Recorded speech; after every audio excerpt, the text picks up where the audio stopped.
চাল, ডাল, ছোলা, চিনি, আলু, পেঁয়াজ এবং খেজুর সহ অন্যান্য নিত্যপণ্যের আমদানি, মজুদ এবং সরবরাহ ও মূল্য পরিস্থিতি নিয়ে ব্যবসায়ীদের সাথে বৈঠক করছে ব্যবসায়ীদের শীর্ষ সংগঠন এফবিসিসিআই। সেখানে আছেন সহকর্মী শাহরিয়ার ইমন। আরও খবর নিয়ে যুক্ত হচ্ছেন তিনি। ইমন, বৈঠকে কোন কোন বিষয় উঠে এসেছে বিস্তারিত আমাদের জানাবেন।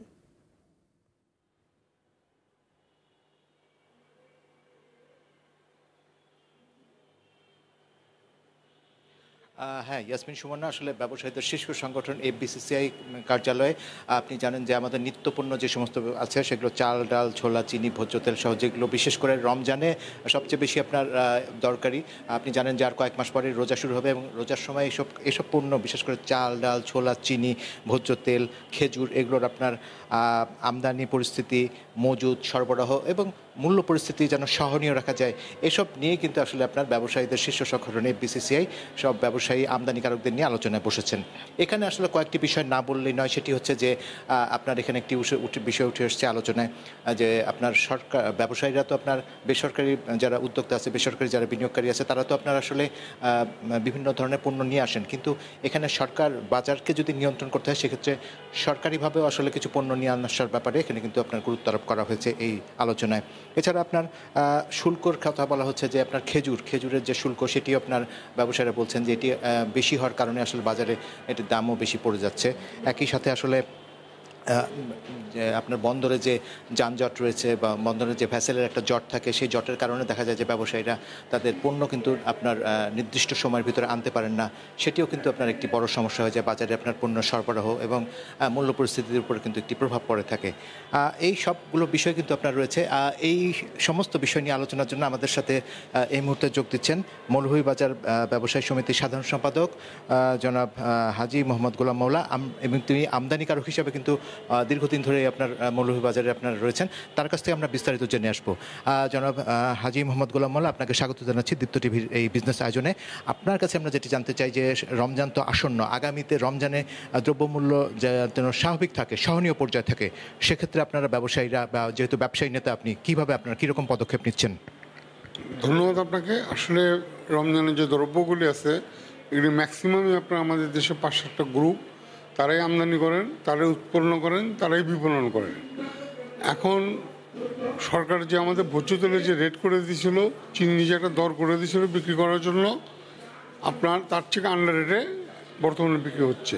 তা আমরা বিসিসিআই প্রশাসক মহোদয়ের কাছে এইটি দাবি জানিয়েছি যাতে নিরবিচ্ছিন্নভাবে চাহিদার তুলনায় সরবরাহ যদি আপনার ঘাটতি না থাকে তাহলে কখনোই দ্রব্যমূল্যের দাম বৃদ্ধি পাবে না।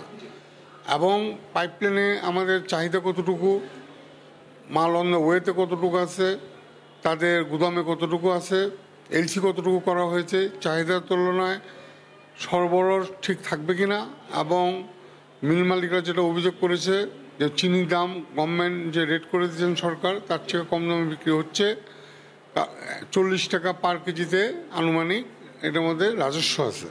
তা আমরা বলেছি এক জায়গায় দেশের দ্বৈতনীতি চলতে পারে না। একদিকে বলবেন যে দ্রব্যমূল্যের দাম ক্রয় ক্ষমতা নাগালে রাখতে হবে, আরেকদিকে আপনি ট্যাক্স নিয়ে নেবেন 40 টাকা পার কেজিতে।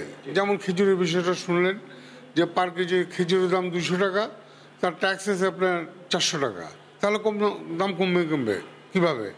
এইদিকে বিবেচনা করে যেহেতু রমজানের একটা সময় আছে, তড়িৎ গতিতে ফাইন্যান্স সেক্রেটারি যারা অর্গান আছে আপনার এই রাজস্বের ব্যাপারে, তাদের নিয়ে বসে এগুলি কুইকলি একটা ডিসিশন না নিলে তো আপনার এই আমদানিকারকরা এলসি করবে না।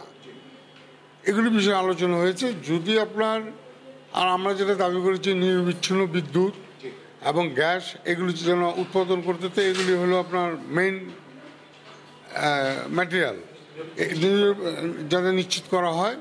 আর মিল মালিকদের যারা নাকি গ্রুপগুলি আছে আমাদের, সিটি গ্রুপ, টিকে গ্রুপ, মেঘনা গ্রুপ, যে গ্রুপগুলো আছে সেগুলি তাদের প্রতিনিধি এখানে আছে, তাদেরকে বলেছি যে আপনারা চাহিদার তুলনায় সরবরাহ নিশ্চিত রাখবেন। আর ভোক্তাকে আমরা অনুরোধ করেছি আপনারা ক্ষুদ্র এবং মাঝারি ব্যবসায়ীদের দিকে দৃষ্টি যে পর্যন্ত উপরের দিকে না নিয়ে যাবেন সে পর্যন্ত আপনার এই দেশে কোনো ব্যাপারেই সফলতা আসবে না।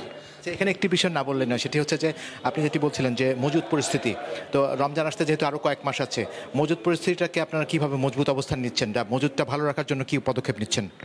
সেটা নিয়ে আমি প্রশাসক মহোদয়কে অনুরোধ করেছি যে আপনার যেহেতু রমজান আরও কিছুদিন বাকি আছে, এর মাঝে আবার যারা আমদানিকারক, যারা উৎপন্ন করেন, যারা বিপণন করেন, তাদের নিয়ে বসে একটা উদার আলোচনা করো যে তুমি কতটুকু মাল এলসি করেছো, তোমার পাইপলাইনে কতটুকু তেল আছে, কতটুকু চিনি আছে, কোনো ধরনের প্রবলেম আছে কিনা, এলসির প্রবলেম যদি কারো থাকে, কারো বিদ্যুতের প্রবলেম থাকে, মেশিনারিজ প্রবলেম থাকে, রমজানের আগেই জন্য এগুলিকে আপনার সচল করা হয় যাতে এই রমজানে ভোক্তাদের কোনো কষ্ট না হয়। আর আমি একটা অনুরোধ করেছি, জরিমানা করেই এই কোনো কিছু ঘটনা ঘটলেই আপনার রমজানে দেখা যায় ঢালাওভাবে ভোক্তা ক্ষুদ্র ব্যবসায়ীদের জরিমানা করেন, সে কাউরান বাজারে গিয়ে, সে মৌলভীবাজারে গিয়ে, সে রাস্তাঘাটের দোকানদারদের গিয়ে, অথচ যারা কোটি কোটি লক্ষ লক্ষ টন মাল বাজারে সাপ্লাই করছেন, যাদের কারণে বাজার আপনার উদ্যোগিত হচ্ছে, তাদেরকে তদন্ত না করে ক্ষুদ্র ব্যবসায়ীদের উপরে জরিমানা করে কোনো লাভ হবে না। আচ্ছা, এখানে একটি বিষয় সেটি আলোচনা হচ্ছিল যে আপনার খেজুরের বিষয়টি, খেজুরে তো আপনার এই যে আপনার এখানে তো আপনার যেটা শুল্ক অনেক বেশি, সেটা কমানোর ব্যাপারে ব্যবসায়ীদের পক্ষ থেকে আপনারা কোনো এমডিআরকে অনুরোধ জানিয়েছেন?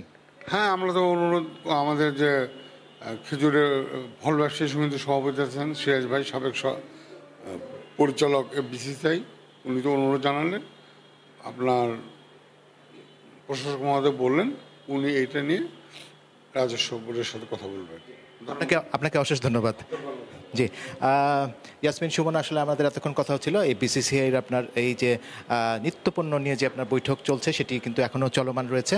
অর্থাৎ এখানে আপনার আমদানিকারকরা রয়েছেন, ব্যবসায়ীরা রয়েছেন, এবং আগামী আসন্ন রমজান মাসে আসলে তারা কিভাবে নিত্যপণ্যের বাজারটি নিশ্চিত করবেন। বিশেষ করে আপনি জানেন যে ডাল, ছোলা, চিনি, ভোজ্য তেল, খেজুর সহ অন্যান্য যে চাহিদাটা আপনার এই সময়টা বেশি থাকে, সেটা দাম সহনীয় রেখে পর্যাপ্ত সরবরাহ নিশ্চিত করার বিষয়টি নিয়ে এখানে আলোচনা উঠছে। আমরা পরবর্তীতে আপনাকে বিস্তারিত এই বিষয়ে আরও জানাতে পারবো। তো ইয়াসমিন সুমনা, আমার হাতে এখন পর্যন্ত এতটুকু ছিল এখান থেকে। ইমন, ধন্যবাদ আপনাকে।